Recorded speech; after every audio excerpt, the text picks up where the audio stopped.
So we're on page 19, 2.3, properties of function of the superview calculus. Properties of a function. A function f is 1-to-1 for every range value that corresponds one domain value of x. B, a function is if f times negative x equals f times x, or f times x plus f times negative x equals 2 times f of x.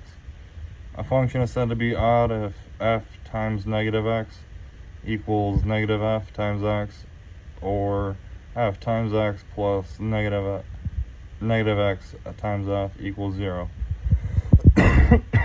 Periodically, a function f with domain x is periodic if there exists a positive real number p, such as f times x plus p. F of x for all x theta x. The smallest number p with the property is called period of f. Over any interval p, the behavior of a periodic function can be completely described.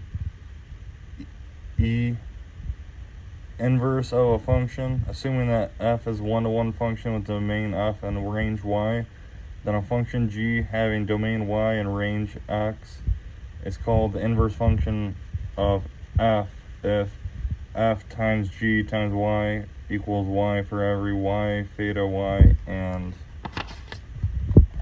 g times x times f equals x for every x theta x.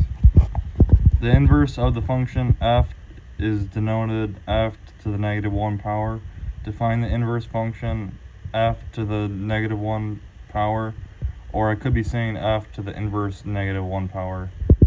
You must solve the equation f times x, y equals f times x for x in terms of y. Be careful, the solution must be a function. If you're going to use the inverse function, it's got to be a function. The identity function f times x equals x maps every x for itself. The constant function f times x equals c for all x theta r. The zeros for the arbitrary function f times x are particular values x for which f times x equals 0. And you can see we got a few graphs right there: identity function, constant function, and zeros of a function.